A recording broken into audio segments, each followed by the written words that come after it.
What's up, guys? Newsman here. So today I wanted to do something a little different. Today I wanted to kind of give a resource for some old format rulings that might be a little bit more confusing. Today I kind of want to focus on effect veiler and how it worked before its October 2014 errata. It was originally stated until the end phase rather than until the end of the turn, and that could cause some really confusing things to happen in the end phase. With the way it's ruled, and I kind of wanted to clear those things up, so I've created a couple of different scenarios here, and hopefully this will hopefully help you better understand how effect veiler works in the end phase. So let's get right into the first scenario. The first one and the most common one is going to be the way they're ruled with light sworns. So let's say the player here on the right side activates the effect of Lumina, discarding a card, and the player on the left side here chains effect veiler in response, negating the effect. How does the mill in the end phase work? Does the turn player mill? Does the turn player not mill? How do we decide that? So essentially it boils down to turn player priority and mandatory versus optional effects. And we'll get into optional effects a little bit later on here. But essentially for the short answer, the non-turn player or the player who activated effect veiler can decide whether the turn player mills or not. And here's how that works. Essentially, the turn player has the option to resolve any mandatory effects, which the light sworns are mandatory to mill. So they can choose to resolve the effect of Lumina and not mill. If not, the non-turn player here can choose to resolve their effect veiler or not, being a mandatory resolution in the end phase. They can choose to either resolve their effect veiler and let the light sworn player mill, or choose to not resolve their effect veiler and pass priority back to the turn player. In that scenario, the turn player would have to resolve their Lumina because it's a mandatory effect, and they would not mill. In the other instance, the turn player can choose to resolve their effect veiler and then pass priority back, allowing the light sworn player to mill.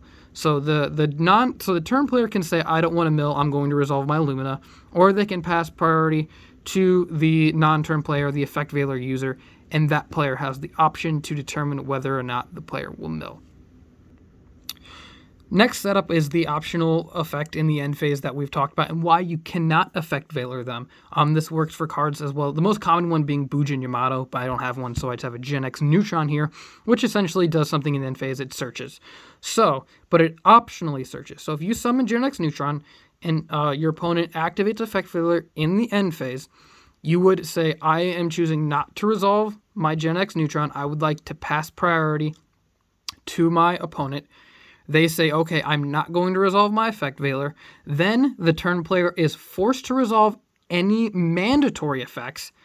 And then afterwards, the non-turn player is forced to resolve any mandatory effects. And then the turn player can resolve Gen X Neutron after the non-turn player has been forced to resolve their effect veiler due to the fact that it is a mandatory activation. It is mandatory resolution. It is also important to note that it does not matter if it is an optional or mandatory effect. You can resolve them in any order when you have priority during the end phase. So if the turn player had, we know that mandatory, non-mandatory effects and things like that, when they stack on chains, that does not apply to resolving effects during the end phase. So it is important to remember that as well. This last scenario is a little bit more convoluted here, and it's going to require some setup. The non-turn player has a face-up defensive position X-Saber Dark Soul, and the turn player has chosen to summon Thunder King Rao to try and stop that. The non-turn player here who controls the Dark Soul activates effect veiler on Thunder King Rao.